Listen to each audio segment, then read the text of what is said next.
Thank you, sir. Express delivery. There's a notch. Here he is, look. We get lots of people contact. You done money about your knob? Yeah. Cool, just checking. So here at Transporter HQ, we get contacted by people lots with new ideas that they have for transporters. And I really love it, actually. I love all the information that people send to us with innovative new ideas that they have. Some of them, I don't know, not something that we're interested in. Some things really stand out. Now, the thing we're going to show you today is something from the guys at SCC Custom. So they've designed something for the mountain bike world. So lots of people own transporters for mountain biking. They're just the ultimate tool. You can open it up, sling your bike in the back, you can sleep in them. These mountain bikes nowadays are hugely valuable. Not necessarily this one, but some of them are hugely valuable, and people don't want to have them strapped to the back of their van or popped up on the roof. They want them inside for security. So those guys there, being into mountain biking and being interested in it, came up with an idea of a system that you could bolt in the back of a Kombi. So simply remove one of the seats in a Kombi, click this thing in, and it will hold the bike. So brilliant idea, and I thought it was well worth us showing you and featuring to our followers on our YouTube channel, and also us distributing from here. So this kit that we're going to show you now is available on our website. It's ready to go, as with everything, for immediate dispatch. So I'm going to hand you over to Mitch. Mitch is going to show you how simple it is to build, and then how simple it is to install in your Transporter Kombi. So welcome to another Mitch video. Today we've got a Kombi bike stand.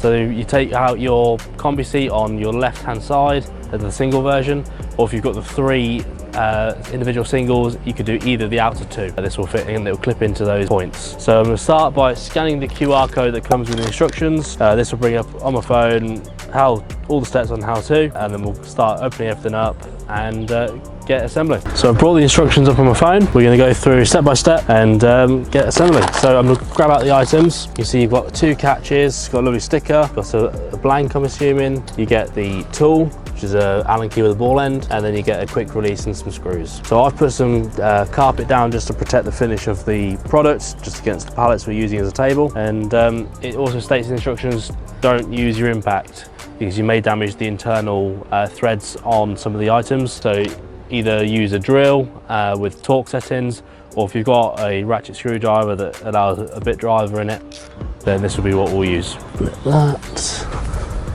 Let's put that. Right, so first step on here is we're grabbing one of our panels. So this is obviously the outside, this is your inside of your panels.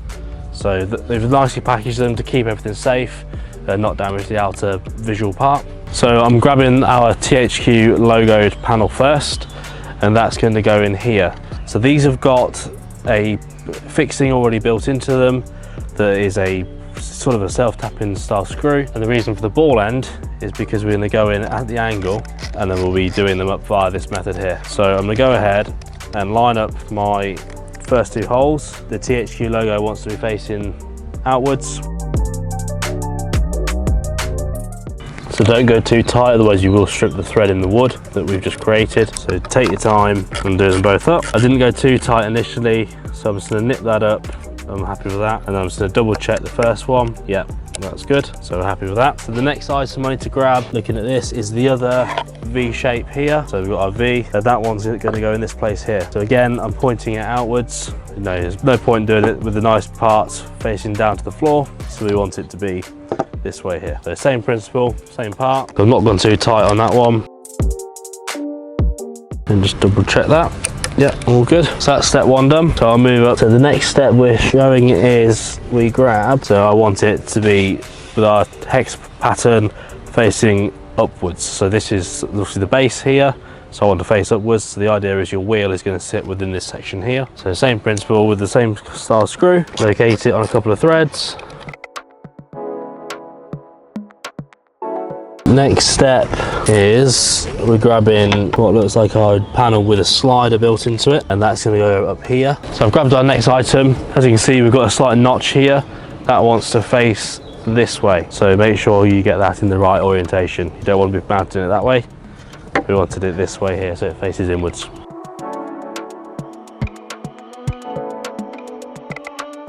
So next step from there is we grab this panel here. So this panel is going to slot in just like this, and the idea behind that is there'll be a quick release which is used to lock and slide this, so depending on what wheel size you've got. So I'm going to grab our spacer. So you want to configure it like this. So you've got this reducer here the other side, and then that's going to come through this wooden panel here, and you want to line it up with the threaded insert hole that we've got just here. So just spin it in. Obviously don't go too tight, but that's now locked in place. So that's how we will make our adjustments for what wheel size we've got. So next step will be put the other large panel on, and then we will repeat with all the screws that we've just done up along the panels. We'll do all those up.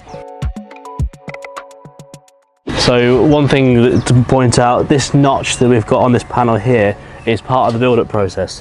So if you slide it to expose the fixings,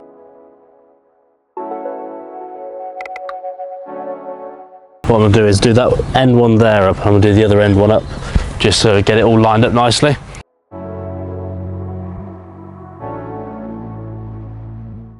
So I've not gone crazy tight on that. I'm going to flip it over just so it's an easier working position, do all our fixings up, and then we'll move on to the two latches.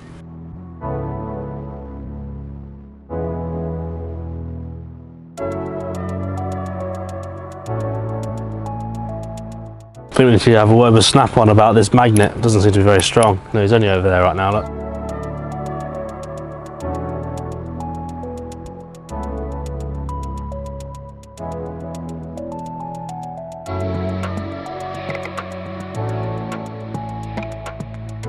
Back to our original one.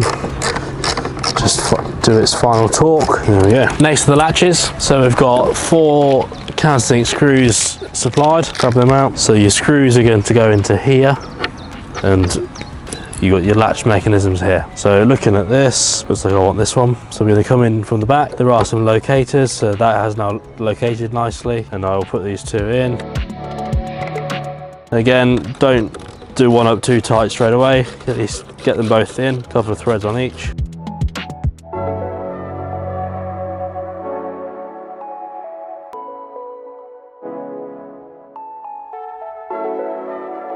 So I'm going to flip it over again, do this next latch, and then we'll get it fitted into the vehicle. So we've located it. There's 2 recessed slots which would locate into these 2 thread inserts. So located nicely again, push these in.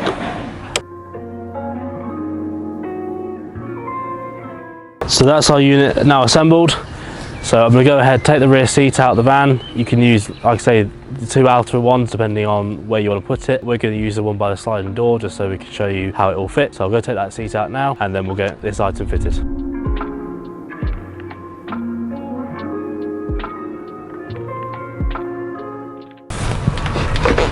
Right, that slots in like that, and then I've probably got these in the locked position already. Okay. There we go. So that is now fixed in place, and to release it you need to push the red tab both sides, lift up at the back just like you would with your seat, and then just slide it out and lift in place. Right, we'll grab a bike and we'll show you how it all fits.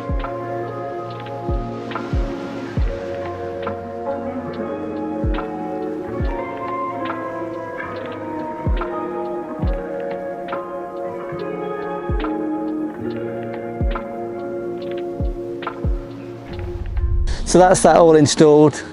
Mitch has shown you how simple it is to build and how simple it is to install, how to take it in and take it out. I think Mitch had probably mentioned, but this can fit. This is a triple seat version of a Kombi, but this can fit on the left hand side or the right hand side, so which obviously means it's compatible for the left hand drive market as well. If you've got a double seat here and a single here, same principle, you can take that seat out. So it works either way around.